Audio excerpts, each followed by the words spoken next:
Welcome back to another year of the Breakthrough Podcast. This is season number 3. Man, time flies when you're having fun. My name is Omar Muhammad, helping you improve and progress in business and in life. And you see down there, he's back for a third season. Yes, sir. I'm back, baby. Tell who you are, man. That's your back. opening. Tell them who you are. I'm the CEO and founder of the Benji Group. I'm a Morgan alum, 2015 business administration major, and I am a returning citizen as well. So it's exciting to be a part of this podcast for another season, and I'm excited for this season for sure. All right, so I didn't hear your name. So since I didn't hear his name, y'all probably said, who is this guy? This is Leon Robinson the fourth, y'all. Leon Robinson the fourth. Yes, I'm sorry about that. No, it's all good, man. It's all good. So as you can see, we have a guest. But before we get to our guest, just want to let you know that, we have some incredible things that we're going to do every time we come on and every time we do this for season 3, year number 3 for us. So you can follow us at edacmorgan.com and just click on Ride. So it's edacmorgan.com. We're also on Facebook and Instagram at Ride Small Biz. Actually on Instagram at Ride Small Biz. And next time you see me, I'll have the Facebook because I can't remember what the Facebook is. So I need to get the interns to make it in sync. But of course, we have this podcast. We also do a entrepreneurship boot camp. We have what we call continuing education now. We're a partner with the Returning Citizens magazine with Brother Todd Bowes. We have a Ride You component to that. We also are going to do some in-person events. So the second Thursday of each month, we're going to do what we call continuing education meetups. So give an opportunity for individuals to get together, but also to learn some resources, learn some new skills and information to help improve your business. I mentioned the magazine already. And then I'm excited about this opportunity. We're partnering with Community Solutions and Luvon Dungy, who is a returning citizen and has been on the Breakthrough Podcast before as well. He's going to hit up it's called the Rehab Project. So working with brothers and sisters who are interested in learning about real estate rehab. So that's coming up in November. But again, more information can be found on our website at edacmorgan.com. With that said, I want to welcome to the Breakthrough Podcast. Let me kind of way back up. So the Breakthrough Podcast is Discovering New Pathways, and is brought to you by the Minority Business Development Agency and EDAC here at Morgan State University. And EDAC for short is Entrepreneurial Development and Assistance Center, but for short, it's EDAC. So now with that said, we're going to bring Lamont Bell here to the Breakthrough Podcast. Hey, Lamont, welcome to the Breakthrough Podcast. Hey, how you doing, Umar? Great to be here. Hey, man. What's going on, brother? Good deal, man. How you doing, Mr. Leon? How y'all feel today? Feeling good, man. Blessed to have you, brother. Blessed to be with you guys. Absolutely. So a little bit about me. I'm started. Oh, no. Let me get you started, man. I know you're ready to jump right into it. So a couple of things before. That's right. A couple of things before we jump in. So how long have you been home? And then after returning home, what were your plans when you got home? I've been home for 12 years, and I came home 2010, December, the 23rd. My plan was to come home, get a job, build a business, and build a platform for guys coming home from prison. But this was way before I even came home. I just sit back and took it from an inside-out approach and visualized myself actually being here. And it's ironic that I'm here with you today because I've been talking to a couple of my colleagues about, man, I need to start a podcast because people gotta. And it was just divine destiny. We met at the conference. Absolutely. So I was like, that's a blessing to get a brother who's on the same wavelength. Yes, and when you push that energy out there, I knew I was going to receive it back, but I didn't know where it was coming from. I love that, man. I love it. So you said, when you came home, you were thinking already, even before that, thinking about, entrepreneurship, how can I create something and make sure that I'm lifting people up so that they have the availability of opportunities as well. So what really led you to getting started in business? And then you can just talk about what your business is. Um, what led me to get into business, coming from the background I came from that led me to prison, I always had an entrepreneur skill.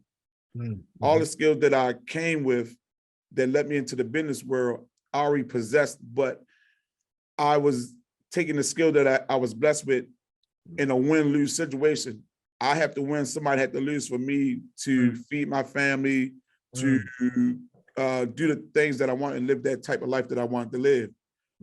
But when I was placed inside the, I call it the penal system, it made me realize I have the ability to do anything any business person can do. I was just doing it without principles and values. And that was the difference. My value and my principles was based off of my environment and the things and the opportunities that I had. It always been there. I just chose not to take them. And I took the back way out, thinking I was doing something that will propel me to a direction where I want to go. Little did I know, when hurt people, it don't end well. Yeah. So instead of me being taken physically off the earth, I was just put into a facility because basically, I don't believe that prison changed me. I changed myself through my mental imagery and really thinking about not being determined by my culture and that my habits can be changed. So when I came home, I was determined the first thing I had to do is my first 6 months. That's critical to any person come home from reentry. Yeah. So my first thing, I got to get a job and start where I need to start at. And when I did that, I got into a temp agency and I just learned everything. And then when I left the temp agency and went with the company that hired me through the temp agency, I learned everything. And that's when I knew I had one of my niche was to give back to the community and contribute to the community, as well as I had the gift of solving problems. And that's what really an entrepreneur, all the big terms I was saying, people, entrepreneurs this, and you got to have an LLC. But when I was introduced to the simple term of an entrepreneur is a person who solves a problem for a profit, yes, which you have a passion in, then it changed the whole landscape. So I'm really good at cleaning. When I was in the prison, I used to clean. Even the guards was like, man, your room stayed, your cell stayed nice. So all those etiquettes that I had, I started a daycare with my wife and a cleaning business in 2017. And then when I looked at, I couldn't, due to bad credit, you know how you growing up, your parents use your social and all this stuff. So my credit was bad. So I worked on those things. And then I couldn't get loans from the traditional banks because one, I'm a returned citizen. It wasn't helping me. During that time, things is changing with guys like you and Miss Vanessa putting it forth. So I took those two businesses in the middle of the pandemic and started a third business, which was an assisted living, something that everybody need. Yeah. Everybody need cleaning, everybody need childcare, and everybody need their parents taken care of. Right. So with that, I just started moving forward. And now I'm propelling to a fourth business, which is learning the internet and all these things and starting my own affiliate marketing company for people who are coming back into society, for re-entry guys and everything like that, and take it to a digital world that I never experienced. So I'm really excited about that one. I like that, so multiple streams of income. So you already learned that, so coming out, so who were, were there a lot of resources? I heard you say that you tried to apply, you applied for Yes. state funding, but it was declined. Were there any other resources available to you as you came out? Like mentors, any advice, or was there? They was available, but not through it was those institutions that was available to me, but it wasn't in an entrepreneur spirit. It was in more like an employee spirit, and that wasn't my spirit at the time. Yeah. So if it's not good with my soul, I'm not going to go that route. Mm-hmm. So basically, they was there, but they was giving me things, and what I needed, that experience, that inside out experience, whereas though changed my character and built off my character and tackle my private victories to bring it to my public victories. So that's what I was basing on. I didn't have those. So when I ran into you, Miss Vanessa and all y'all, it was like where was y'all at in 2010? I needed you guys back then. I think I would have been like, Yes, I had to go through a whole bunch of hoops, and then I used my own money. We struggled, but I used my own money. I said, well, they don't want to give me the money. That's not going to stop me from my goals and aspirations. My conditions don't play a role in me growing and developing. So as an entrepreneur, it's stuck in my head. Mm-hmm. You have a problem in front of you. How do you solve it? Okay, use the streams of income that you got from 2 businesses and create slowly another business. Learn how to save and use your own capital to build. So what I started doing, putting 10% of all our earnings from both businesses aside for investment. And I took that route, and then I just started branching out. But I still have a lot to learn because I came into the business world like raw. Like, I don't know what I'm gonna do, but aim, ready, shoot. That was my motto. There was no other option. You had to figure it out on the business side. Exactly. So I honed into a lot of because I was in the life before, I was a person who was really good with numbers. I was really good in the street life. I was really good with numbers, and that was my net. I was good at, okay, if I take this and do this and do this, and if I do this and do this and do this, oh, I can make this. And if I say this and do this and do this, I was always a proactive person, but in the wrong manner. So what I did is switch the whole entire thing and transfer it into something that's going to be a win-win situation and contribute to my community. And I'd still be at peace with myself as I'm doing it. And if you don't get real happiness until you help another person succeed like you did, that's like the most rewarding thing when you look at another man and say that he made it there. So that was my spiel when I came home. I'm still growing, and I got a lot to learn, but that's the thing. I will never stop learning to my soul is called. That's it. I hear you, bro. I hear you. And you said you were kind of raw when it came down to the business piece, but you 1, 2, 3, now you're working on a 4th business. Sometimes, I don't really like when people say this, but it is what it is. Fake it till you make it. And man, you've been doing it, using the resources that are available to build these businesses out. You're doing well, my brother. I applaud you, man.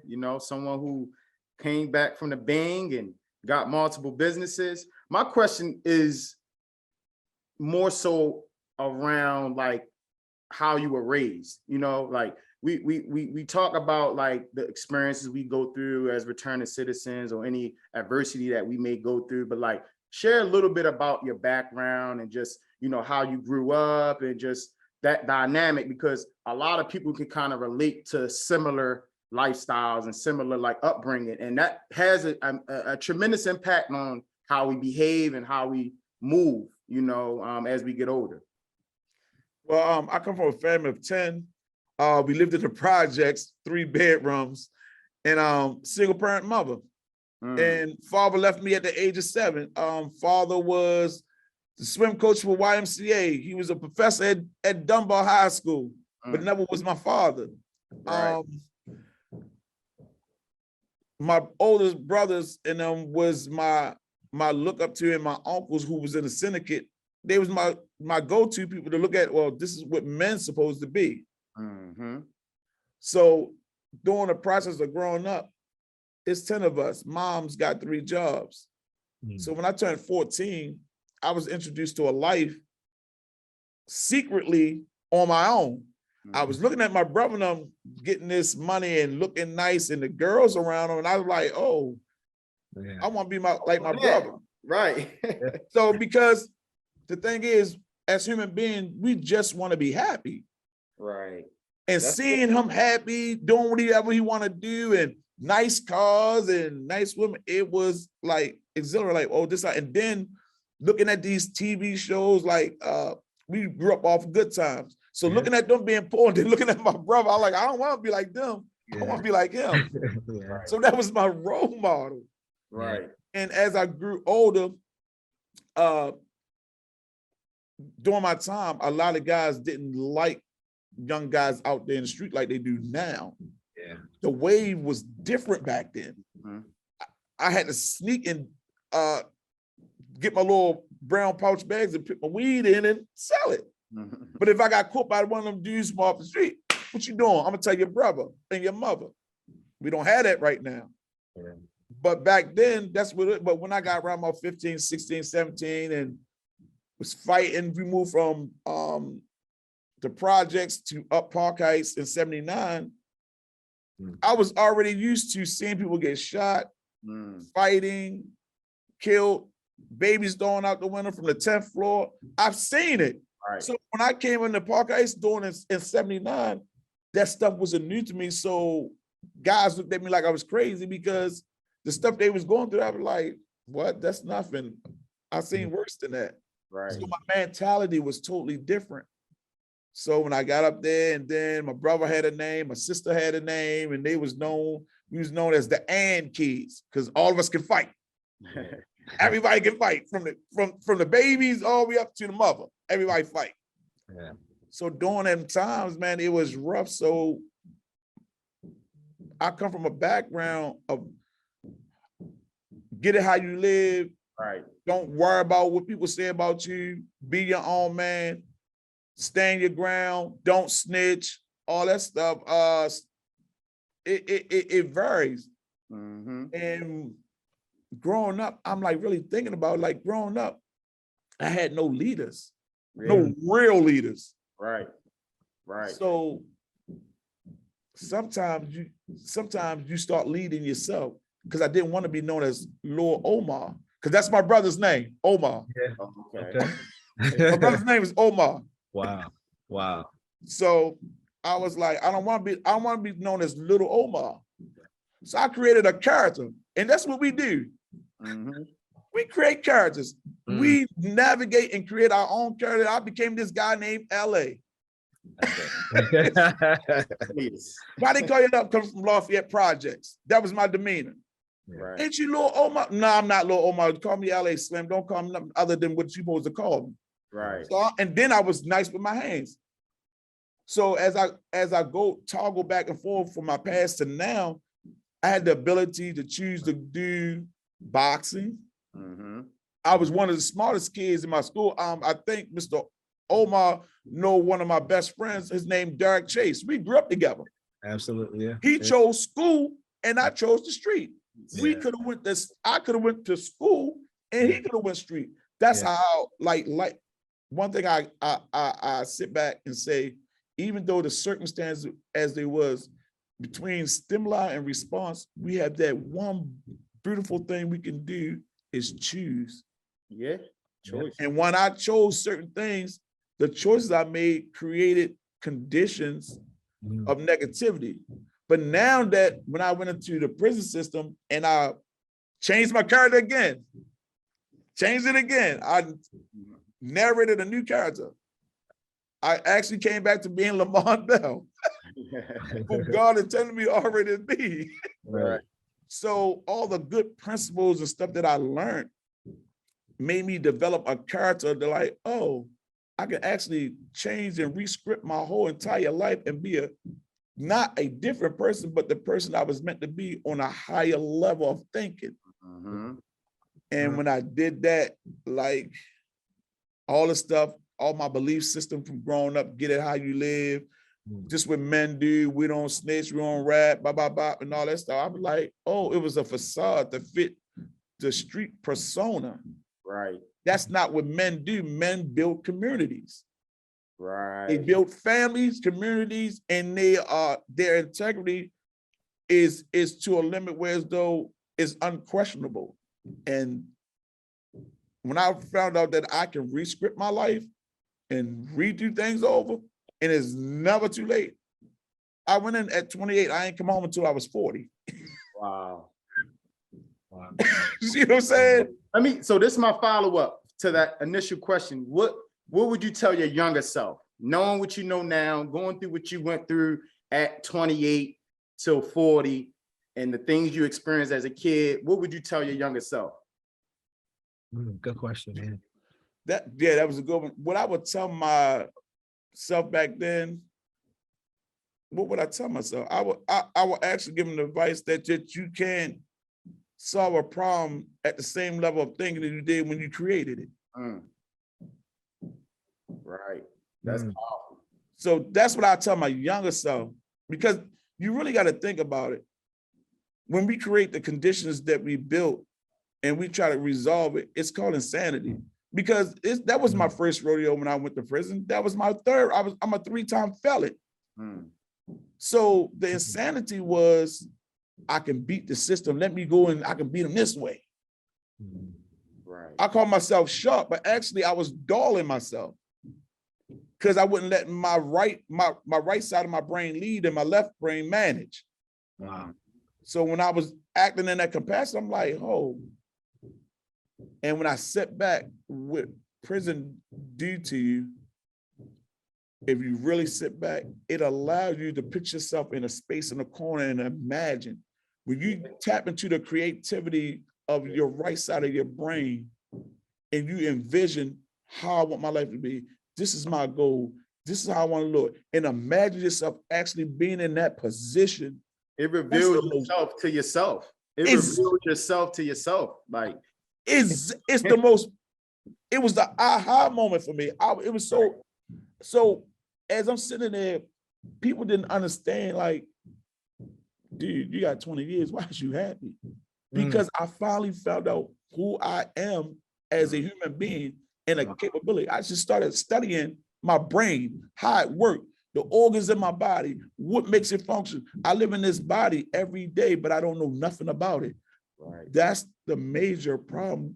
It was the simplistic things that I wasn't doing that caused, because I'm trying to think, I want to be sharp. I want to speak these sharp words. I'm trying to find, got dictionaries this big. I'm just trying to learn words. But then I said, oh, I'm the most simple, but yet complicated, complex creation on the planet. Let me study myself. That was the best psychology class that you can get from any Harvard school in the world. In the world, hands down. Yeah. Harvard can't touch it. When you're in there for 10 years or more, it can't touch it. Because you got to watch how a person move, the way you look, the body language, all that stuff plays a major role. Then you start understanding other people's character when you understand self. And that's what elevated me. Wow. That's what's up. Yeah, I understand that mindset, making sure your mindset is strong as well. Right. So we have a number of people who come on the podcast, and even some of the individuals that we know in our everyday life, who are formerly incarcerated individuals, returning citizens. And when I talk to them, they said, Omar, I need to eat. So I have to go get this job first, and then I can consider entrepreneurship. I respect that. And you've been a 3-time, you say 3-time felon, that has 3+ businesses. What information what strategies or advice would you give to those individuals who are, like you were, you said when you came home, there were some resources, but they were leading you to employment. And I understand that, I'm here now, and you confirmed it too. The first 6 months are critical, so what advice would you give to individuals about, thinking about entrepreneurship and getting to that point, not just thinking about it, but, manifesting it, What advice would you give to them? Once you like get to the point that you want to be an entrepreneur and be sure about it, first of all, you got a plan. And the first plan is that what is the means that I need to get to where I need to go? And when you figure out, let me put it this way. Anyone, before they come home, you need to write a mission statement. A mission statement for life or a mission statement for? A mission statement for your life from all 4 quadrants of your life: financial, physical, professional, and for your community. When you write that mission statement, it's like the Constitution of America. That's your private constitution that you must uphold and live by. And when you start building on your character, we living in a time that we have a personality thing. People want to use personality and form, but that's second nature. Character is the first nature of any human being. So build character, build trust, build integrity. Everything will follow. Your first 6 months home is just building, get a job. I'm not saying don't get a job, but let that job be a means towards your end. Right. Let that be a platform for the next. Yeah, just let that be a platform and let that be your beginning point.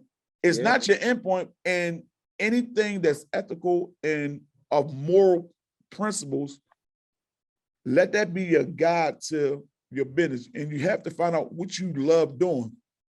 One thing I learned is that psychologically, anybody who have a passion for something, what it does, it becomes easy. Only things become hard is when you don't have a passion. You just do, I'm just doing it for the money. If it's for the money, then your entrepreneurship is going to be limited. But if you do it out of passion and the money is secondary, guess what? The world will bend to its knees and you will get everything that's coming to you without a question. I'm a witness to that. They told me no several times. Oh, you're 3 times now. You can't do this. You can't do that. I'm living proof. I tell guys, there's no excuse because you was inside. My life was just as terrible as yours. There's no excuse. And the last thing I want to tell a person, consistency, consistency, consistency. You cannot fail. Once you get that character, and from your character, you conquer your private victories, it's going to spill into your public victories. People won't see who you are. Instead of being 2 faces, 1 minute I'm from brother Omar, and hey, yeah, brother, then around here, yeah, you know that mother F this, that. No, you got to start from a character base and let that be your persona, period, whether it's public or private. Because I feel though integrity is the higher form of loyalty.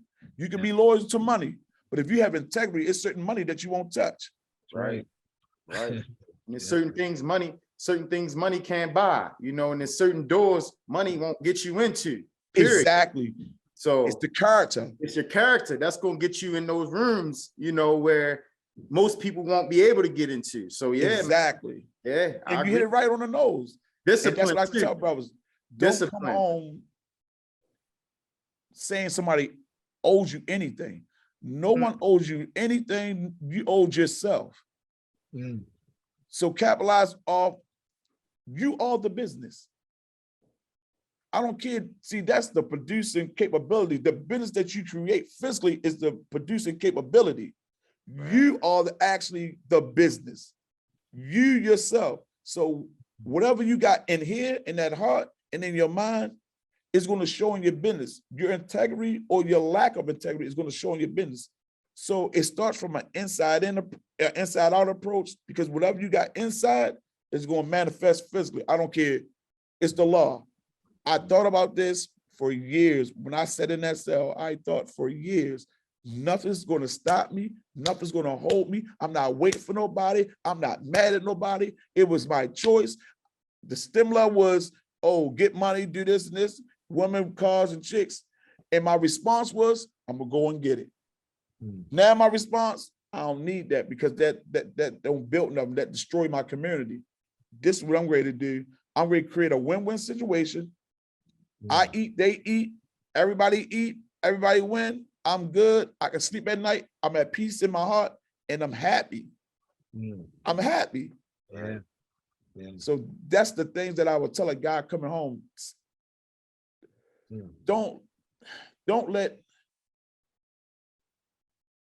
social pressure guide you into doing something that you really don't want. And if you don't know what happiness is to delay your life with that which you love in the long term. See, people think happiness is just, oh, I got a new iPhone, I just got that new Mercedes, I got this. That's not happiness, because I call that empty success. Mm. That's empty success. You got the product of success, but if you have success within and you got this, you got the whole full circle. Fulfilled, yeah. That's right. Yeah. And that's how I look at it. And that's what they should do when they come home. Baby steps, because come from being dependent to independent to interdependent. We got to take those stages, because when we come home, we depended on these programs.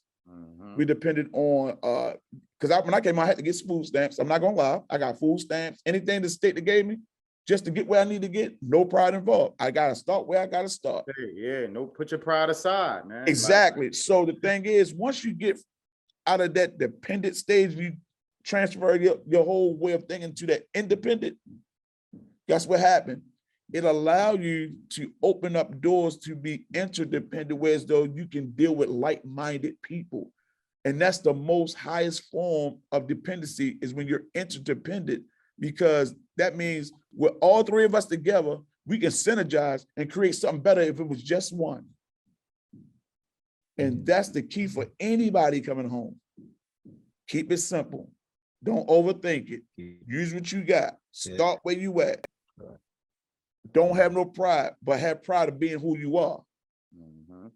And transfer yourself from dependent, interdependent, and then that'll let you allow to work with people who are interdependent, who have the same ideas and want to see you grow and be the best version of yourself.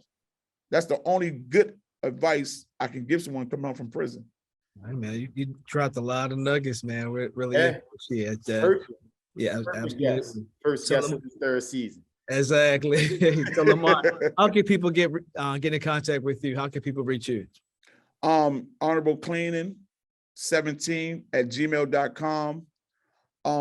Watch out for BOW, meaning building of wealth. I'm launched my affiliate marketing strategy real soon. I haven't finished doing that yet. I'm working with some other people with that. And if they want my number, 443-616-8102. You can call me. I sit down. I'll show them how to get into the franchise business of cleaning, and I'm not saying this to boast, but I took a $5,000 cleaning business to over 6 figures. Congrats, yeah. So about it. I got the blueprint.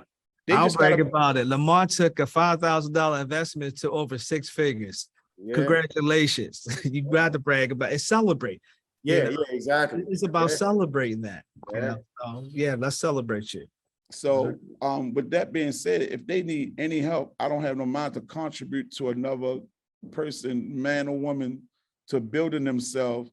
And if you sit around me, it's not going to be easy, because anything worth building is going to be hard. Yeah. But I'm going to start with character. That's my whole thing. I'm going to start with character.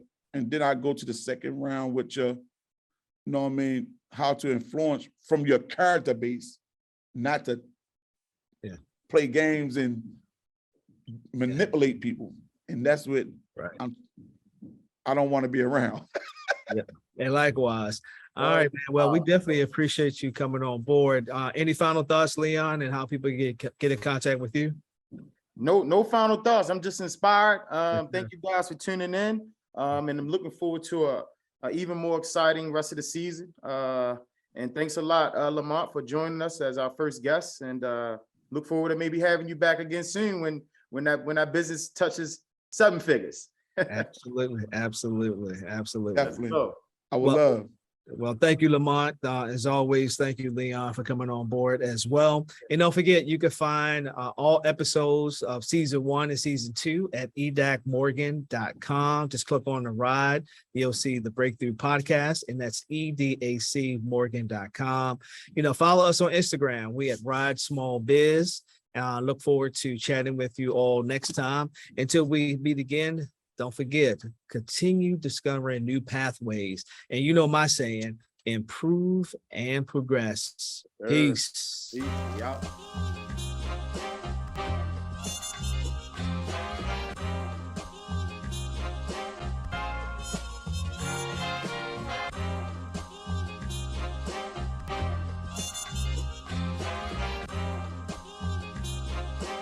This is Rich La Production.